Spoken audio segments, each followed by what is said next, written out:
Welcome, ladies and gentlemen, boys and girls, and children of all ages, as long as you're over the age of 13, because YouTube requires me to not make content for those people in order to be compliant with the COPPA guidelines. Today we are going to be talking about a Vice panel. Now, we've actually done this before. We did the Vice panel with Sydney Watson, Pearl Davis, and all of those babbling feminists, and that was an absolute hit with all of you guys, but many of you probably don't know that Vice is a copyright troll, so they claim that video. They still have yet to release it, and I just want to point out that if they claim this, just like that one, I will fight that to the ends of the earth. Vice, you are not entitled to steal my money. But today's video is actually about Asians, and we have talked a lot about Asians in this country, and that is one of the reasons why this panel piqued my interest, and of course, the conservatives on this panel absolutely smoked and humiliated the left-wingers. Led first and foremost by Vince Dow, who I'm told is a content creator. Haven't heard of him before. Look forward to seeing what he does in the future. This man on the bottom right, and this woman that's sitting behind him. These people absolutely killed it, and needless to say, these two were the absolute worst. This Indian guy who is not very straight in his mannerisms, not saying anything, just saying, and of course, the blue-haired woman. But before we get into all this, before I entertain you, razzle, and dazzle you, this video is sponsored, so let's chuck it to the sponsor, bring it back over here, talk about this whole thing on the other side. Low levels of collagen show up in more ways than one. Obviously, you're familiar with wrinkles and sagging skin, but did you know your collagen levels actually impact whether your nails are strong or brittle, or whether your hair has a nice shine or it's thin and also brittle? Well, the thing is, if you have low collagen, I have a solution for you. If you go over to healthwithjustice.com, you can get this amazing collagen powder. It has 5 different types of collagen to help you set what's right and restore that youthful glow, strengthen your hair, strengthen your nails, and all that. But guess what? This month, you can get it for 51% off with the bonus of some lifestyle coaching over at healthwithjustice.com. This is one of our best sales, and you get the coaching, the free perks, and all that, all by clicking the link in the top of the description box or in the pinned comment. That's healthwithjustice.com. So, as we start, I want to get a quick poll. How many of you guys think the term Asian American is useful? So that's 1, 2, 3, 4, 5. We got a couple. So the first thing that I want to point out, because Vice opens with asking people about the term Asian, Asian American, Pacific Islander, and all that, about whether or not that is a useful term, and I actually agree with the people on the panel who did not find this to be a useful term. I can tell you from living in an Asian neighborhood, East Asian neighborhood, with some Filipinos and other types of Asians mixed in there, that Indians and what people are called as South Asians are not in any way similar to East Asians. In fact, East Asians tend to be very distinct based on their nation state and don't like being aligned like, let's say, Koreans with Chinese or Koreans with Japanese or Japanese with Chinese, etc., etc. So, to be clear, I do agree that it is kind of weird to include all of these people under the same bundle, but the thing is, Asia is the largest in terms of population continent in the world, so obviously you're going to have a good mix of people. So I can actually agree to a certain extent with the people who made that point in there, because I've seen this in my own life, and in America, we don't typically think of Indians when we think of Asians. In the UK, Asian typically means South Asian, but we think of East Asians as Asians over here, and we think of Indians as Indians, Pakistanis as Pakistanis, etc., etc., so on and so on. You get the point. I mean, something what you point out is that we kind of all have a dual consciousness, or are dual citizens of this country and the world, which is to say we go home, we might have a different culture, a different food, a different language that we speak. We go to school, and we have friends who might not share or understand what that language culture is, and we have a desire to both be true to the heritage, but then also be accepted, successful, and otherwise in the non-Asian American world that we live in. Assimilation.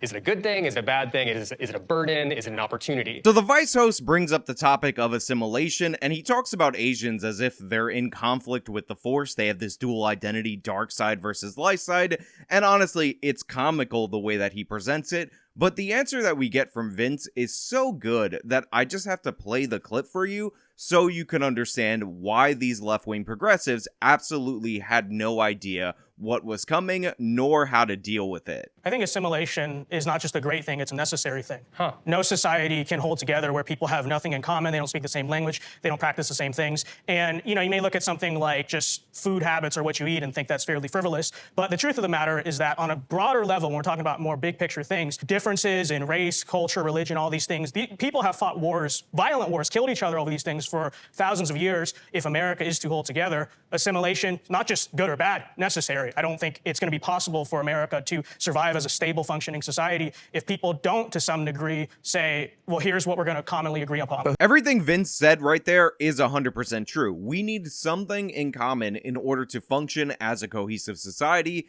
and those petty differences, or things that people label petty differences, have led to multiple different wars and multiple different issues. Now, I tend to think one of the things that we can have in common as a people in America, it's the easiest thing, is a shared language. The idea that everybody eventually learns English, and even if your parents come here and they don't learn English, the next generation learns the language, and that's how they fit into the country. It's a very basic thing. It's really the one thing that we can have as Americans, and of course, people on the left wing are trying to run parallel other language curriculums all across the country to even take that thing away from us. We definitely need this. Obviously, we're not going to agree on religion, 100% of us. We're not going to agree on racial or ethnography or whatever, 100% of us. We're already a diversified country in those ways. So English as a common language doesn't mean you can't have a second language, or certain traditions that are culturally distinct should be the thing that we align with. This is what we expected of German immigrants way back when. They're as white as can be. This is what we can expect of non-white immigrants going forward. Who gets to choose it? The majority culture, I suppose. And what's The majority culture? The people with power. And who's people with power? People with power. White people. Well, I don't know I'm if that's... gonna say it. Yeah. White people. It's okay. I don't know if that's necessarily so true. I mean, So this woman is the most obnoxious person on the entire panel. Everything that she says is stupid, and for some reason, she's saying white people in a very stereotypical Asian way, and I just want to point out that everything about her is offensive, specifically to my eyes. I know that people get mad at me when I talk about body language on this channel for some odd reason, but everything about this woman's body language is disrespectful and childish throughout the course of the whole segment. She's making stupid faces, she's churning, she's performing for the camera rather than having a conversation, and it's really unfortunate because apparently this is the Korean representation on the panel. Now, I know a bunch of Koreans. I grew up around Koreans. Some of my closest friends that I consider as close as family are actually of Korean descent, and legit of Korean descent, Korean immigrants and all that. And no, they would not be happy with this woman's performance in any possible way. It's pathetic, it's humiliating, she is shaming herself as we are watching this on the video, and of course, everything that comes out of her mouth is incredibly wrong and dumb. Can you look at, Yeah. I don't elaborate. think a particularly white quote-unquote interest controls things like In America. pop culture. Do you believe Well, I white think- supremacy exists? I think there are people who believe in it. I think there's people who all believe that their race is superior. So you don't believe in white supremacy? Do you believe America is a white supremacist state? No, not at all. And not found No in white supremacist state would even allow us to be doing this. I don't understand. It's a white supremacist. There's just KKK people walking. So right there, I love the way that Vince shut down that stupid question immediately. He's like, do you believe America's a white supremacist state? He's like, no. He's like, if this was a white supremacist state, we wouldn't be doing this Asian exclusive panel for Vice right now. Actually, I go around New York City. I notice that, I guess Brooklyn a little bit different. Most of the people here are not white, and they're doing their thing. So I don't. If white people completely ran everything, why would they allow all of these minorities to complain and try to become grievance grifters, race hustlers, based on their minority status? Obviously, this is not the case. What does doing their thing mean to you? Going to work. Are they making the same amount of money? Are they getting the same access to opportunities? I think they're getting great access to opportunity. Please unpack it. Are they equivalent? Are our communities and communities that are leading culture, to your point, because you pointed to popular culture as something where, in your view, white people don't have the power, when the reality is it is the white executives who are profiting off of and exploiting predominantly black and brown bodies for their financial gain to then parade to us and tell us that we're thriving, when the reality is it is women of color, and it is black folks, and it is Asian American folks, it is Hispanic folks, and it is people from marginalized communities who are disproportionately being impacted by every adverse thing that society is facing, while the few at the top who don't represent our communities,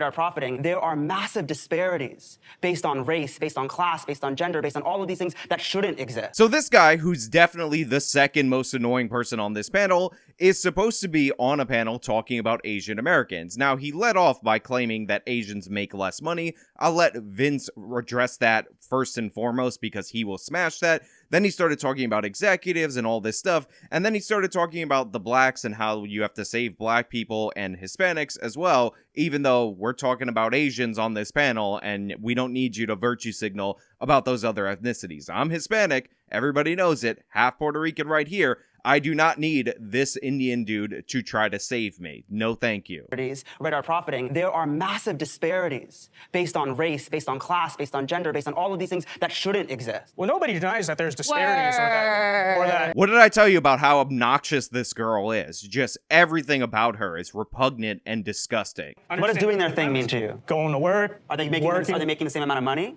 So yes, it is 100% true that Asians make more money on average. On top of that, Asian women actually out-earn white males in several sectors, and I think overall at this point. So it's just not true that the white male, white supremacists, whatever, are creating negative disparities against Asians. If white people were so good at white supremacy, you would think white people on average would be able to out-earn Asian people. On top of that, this guy is Indian in specific. Indians are the highest income earning demographic in the United States, in Canada, and in the United Kingdom. On top of that, if you wanted to look, because he talked about those CEOs, those executives that are disproportionately white, what you would actually find is they're not disproportionately white. They're disproportionately Asian and specifically disproportionately Indian. A bunch of places, and you know them well, have Indian CEOs. The top executive at these firms are disproportionately Indian. When the reality is, it is the white executives who are profiting off of and exploiting predominantly black and brown bodies for their financial gain to then parade to us and tell us that we're thriving. So everything that this whiny brat said throughout the course of his takedown of Vince Dow was completely wrong, not supported by the facts, not supported by the evidence, and eventually this leads into a conversation again about Black Lives Matter and how we must pay homage to the Black Lives Matter movement for some reason. However, when you talk about bending the knee, that is a wild way, I think, to look at society finally trying in some ways to right the wrongs of its It's not so ills. wild. I mean, even like your supposedly white politicians, you look at what they did in 2020, they quite literally bent the knee. Nancy Pelosi, Chuck Schumer, the entire Democrat, basically, caucus in Congress, literally bent the knee to George Floyd and to Black Lives Matter. Like, they quite literally did that. And that was a bad thing? I think it was a stupid thing. I Why? think it was just ridiculous pandering So to Black a lives do not terrorist matter? movement ran by. Yeah, please, yeah. Black lives do not matter? I do think that Black Lives Matter. I don't support the movement known as Black Lives Matter. You ever say all lives matter? Of course. As a Christian, I There absolutely it is. believe All lives matter. I love that Vince is saying no, unabashedly, he says all lives matter because he's a religious Christian, and yes, it was dumb to bend the knee quite literally to Black Lives Matter, and all the major corporations do so as well. Then they get into the model minority, and I'm just going to let the first guy speak before I cut him off at the knees and tell you what was actually put forward. So the model minority myth, after World War II, they used us to separate other people of color. They used our race to say that we were the best race, that we were the model minority because we were the smartest, we got the best jobs, we did these things, and we were able to assimilate to what their idea of what they wanted. They wanted an example to use of people of color that they could then use against all the other people of color. And what they also did is they caused infighting between our communities so that we wouldn't look at the actual problem, which was white supremacy. So everything that this guy just said is completely stupid, utterly buffoonish, and you should not be surprised. Now, I'm not sure, because I don't remember, because I wasn't paying attention, if this person is specifically of Japanese heritage. I was born in Manila, Philippines. But it's really important that you understand that the model minority article was actually specifically about Japanese Americans. It came out on January 1966. I would love for you guys to read it for yourselves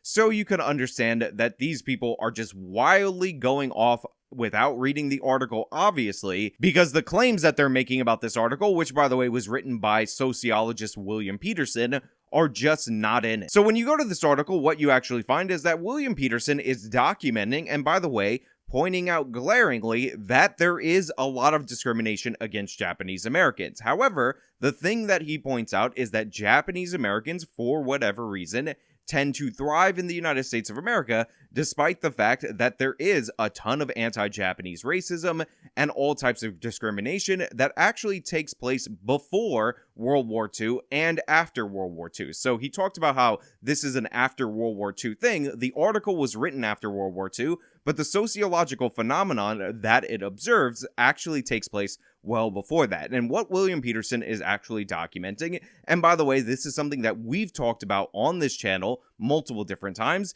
is that discrimination does not drive people into poverty. Discrimination does not necessarily make people worse off, because discrimination is typically a response by a majority group against an already successful minority that they become resentful against. Another example highlighted by this article is Jewish people. Jewish people are often discriminated against because they're more successful than the majority population, because Jewish people have a culture that promotes success. They're a literate population, more so than the surrounding populations that they typically are minority within. The Armenians are actually the same way. This is one of the reasons why the Armenian genocide happened. So what he's actually pointing out is that the myths that people believe about why certain groups are in poverty are actually not supported by the facts. In reality, discrimination typically comes after the success of the minority within the majority country. This is what we see in Malaysia, where they discriminate against Chinese people because they're successful. In fact, they actually have affirmative action in Malaysia for the majority population. I will link a great article from Thomas Sowell about middlemen minorities so that you can understand that it's actually atypical to discriminate against minorities that are unsuccessful, because largely discrimination is the result of that minority being more successful than the majority. So everything that's said about this article is just factually not true. The idea that it applies to Asians overall, not true. The idea that this is something that is because we changed the immigration laws in the 60s to let in only well-educated Asians, therefore it's a self-fulfilling prophecy, is also not true. This documents the phenomenon pre-1966, which is before those changes to the immigration law that people who try to deny that Asians tend to be more successful, more hardworking, have better families, can't get around. Okay, so statistically, it is true that Asians, right, on average, make more money, like in terms of medium, make more money, better test scores, get into better colleges, all that stuff. I think the question is, why is that? And I don't know if model minority, whatever that label wants That's to mean. actually a myth, because we cannot be. Well, no, listen. Well, let me finish my point. So Vince Dow points out that Asians on average get more money and they do better on standardized tests, etc. And this girl's like, that's a myth because we cannot, she was going to say, can't all be lumped in together. Again, this is such a stupid, unbearable point, because they were talking about earlier when they're describing disadvantages lumping people together. This guy just lumped all Asians, including Indians, with an article specifically about the Japanese, the specific discrimination that the Japanese face and how the Japanese were still prosperous. But all of a sudden, when you're talking about the on-average statistic for Asian Americans, you can't lump them together. By the way, if you broke down white people by heritage in the United States of America, you would also see the same variety and disparity in incomes and all those other things, because white cultures are incredibly distinct, unique, and all of that. We need to observe what makes people successful and unsuccessful. And I think when you look at trends that are generally true in the Asian community, not of everyone, but are generally true, usually you have families that are sticking together. You have, people are taught to work hard in school, not get into trouble. I think that translates to why Asians en masse are successful. So right here, as Vince Dow is laying out the facts, undeniably so, you have this guy, and again, I'm focusing on body language, smiling like an idiot and nodding his head no, despite the fact that not only is this true overall of Asians, they have no refutation for it, but Indians specifically, it's more true of them than anyone else, as they are the most successful ethnic group in the United States, the UK, and in Canada. But he's like, oh no, that's ridiculous. You can't lump us all in together, except when I wanted to lump all the non-whites against the whites in together earlier, then it's okay, because then we're talking about woke nonsense. And I don't think you have to be Asian or white for that matter to not have kids out of wedlock, not, commit crime, not cause trouble, or whatever it is. It's just a matter of common sense. That's what makes people successful. And if that's so-called assimilation, having a nuclear family, buying a house, going to school, whatever it is, then yeah, okay, call me a pro-assimilation then. So they're getting all upset, but he's just laying out the facts. The things that will lead you to not be in permanent poverty in the United States of America, according to the left-wing organization called the Brookings Institute, is if you graduate high school, you have a job, and you have kids after you get married. You do those 3 things, 95% chance you will be out of poverty in the United States of America. That is your pipeline to success. That is not that difficult. Asians do that more than white people. They have better families. Not only do a lot of Asians have the parents in the household, both of them for the kids, but they actually have the grandparents in the household because they don't think it is appropriate, or traditionally they don't rely on a system like Social Security. So you have 2 generations of parents working to raise the kids, and it's unsurprising that they're successful. On top of that, we will get into something else later on when they get a little more down on standardized testing,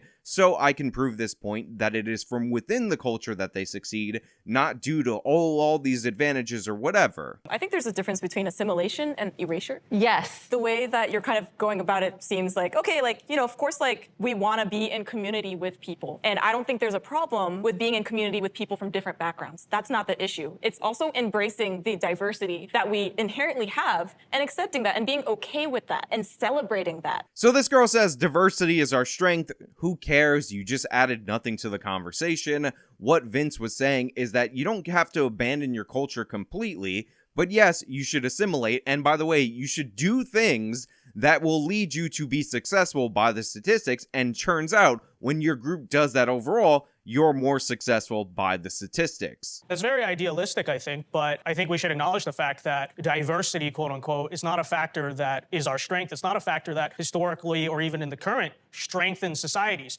People don't come together, form societies, form families, form communities because they have nothing in common. They come together and do those things because they have something in common, right? Again, Vince just crushing these people. He got the diversity is our strength thing, and he's like, no. Look, you need something in common. It's all fine to be from a different background, to eat a little bit different food or whatever, different hair color, different eye color, all of that, but you need some common ground to form a family, and that common ground, you also need it to form a society, and it doesn't have to be everybody's the same ethnicity, even though there are countries, most of them in the world, that are built on that. It doesn't have to necessarily be the same religion, even though, again, a lot of countries share the same religion, but it has to be something that they have in common, not just highlighting the differences. You talk about race in such black and white terms. The way you talk about it is it's either with America, whatever your definition of America, or not. You're talking in very black and white terms, and that's actually the problem in discussing race, because we're Asian Americans, we're neither black, we're neither white. When you're having a race discussion, you can't be talking about in such like lines. This woman is so deficient in every point that she tries to make during this segment, it actually might be quite problematic, to use one of those lefty words, for me to address her arguments as if they are sane, coherent arguments. She just said you're talking about race as in if it's a black and white issue, which would lead you to believe she's saying one way or the other. But then she changes that to black and white, even though this guy's not specifically talking about blacks or whites. The people who keep obsessively bringing up black Americans throughout this conversation are the woke scolds like herself, and it's just absurd. Everything is in the gray. The more in common that a society has with one another, the more likely they are to work together and build things in Okay, society I hear and you. not constantly be fighting each other and at odds with each other. So he responds by restating his position, doesn't back down, doesn't give up an inch to this woman who is just incoherently babbling, and then she responds, and maybe this is an edit by Vice, but I don't think it actually is, in the stupidest way humanly possible. Think to yourself, what is the stupidest thing somebody could say in response to what he just said? And I guarantee you, she's gonna top it, unless you get it right. Did you think the Japanese internment was a good thing? Because that was a real assimilation situation. You know what I mean? No, I Do you don't- recognize I don't- that the term assimilation has negative history? She just said Japanese internment is an example of assimilation.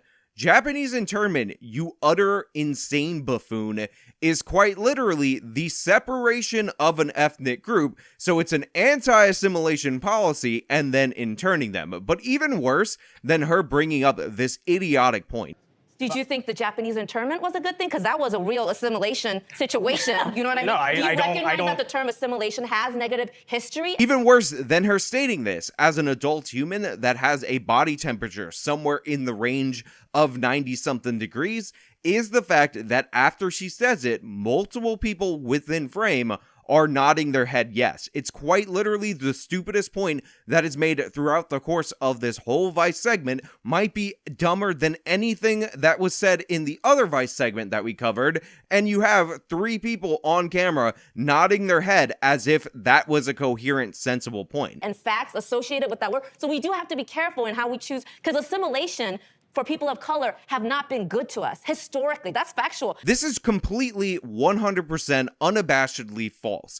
Assimilation actually is the best bet for minority group in a majority society historically. Remaining a distinct minority separate from the majority often leads you to eventually become targeted, become hated, become exiled, or even killed off from a country. The justification for some of the most horrible acts in human history was all about how these people were distinct. They lived in their own neighborhoods, they were isolated, they dominated specific industries distinct from the majority population. This was the basis of the Armenian genocide, the basis of the Holocaust, the basis of all manner of horrors that have been inflicted upon minority groups. So no, you're just wrong. So let me ask you. We're discussing the model minority myth but and the fact Japanese that internment is a classic example of assimilating Asian Americans. no, So it's do you not. think It's a that- classic example of internment. I mean, they intern people. Why? Like, it's Why? not- Yes. To Why did they correlate that to Why did they intern them? So Vince says the most obvious point ever, which is this is not a classic example of assimilation. What the hell are you talking about? And then the Indian guy jumps in because he realizes that Vince is not somebody with an IQ around 55, and he's actually able to respond to the stupidest point brought up throughout this whole panel. So he's like, why, which is an annoying lefty technique, and again, just shows how childish these people are in mannerisms and level of dialogue. But why? Yeah. to Why did they correlate that to Why did they intern them? Because they saw them as Because- other. Because they saw them as dangerous. not really. Well, yes, they saw them as dangerous because, and I don't agree with it, but left-wing President FDR at the time saw it as a national security So risk. you're or a whatever. Republican, right? So You're right let's- wing, right? So he points out that FDR did this, and again, they're arguing out of both sides of their mouth. They just said that this was an example of assimilation, aka the Japanese becoming Americans and the negative consequences of it. But then he's saying, oh, it's because they saw them as others. So these people can't even keep a coherent thought in their head and form it within a sentence without it contradicting itself. Now look, I realize that this video is getting kind of long, so what I'm gonna do is segment this off, because this was the Vincent Dow domination portion of the Vice panel, where through the first 20 minutes, they only really showed all these people going after him, and him giving them the back of his hand, metaphorically, rhetorically, one by one by one. However, these 2 other people on this side of the screen were actually studs in this panel as well. They took it to these other people. There's great parts about Asian hate and violence and all of that we have to get into, because we have crime denial, we have people pretending that whites are doing the attacking and all of that. And these guys just shut it down. Not to mention, this guy has some of the best lines about Kamala Harris. So if you want to come back for that, if you want to see that video, like it. I'm doing the engagement thing. Yes, I'm doing it. Leave a comment telling me so, and I will revisit the second half of this panel in a part 2 and let Vice claim 3 of my videos, and I will fight back against all of them, because Vice, you're not going to copyright troll me. You're not going to intimidate me. But hey, those are just my thoughts. Let me know your thoughts down in the comments below. If you like the video, you show them by leaving a like. Subscribe for more content. Follow me on all my social medias. Support me via the support links in the description box of this video. This has been me talking about Vince Dow destroying all these other people. Till next time.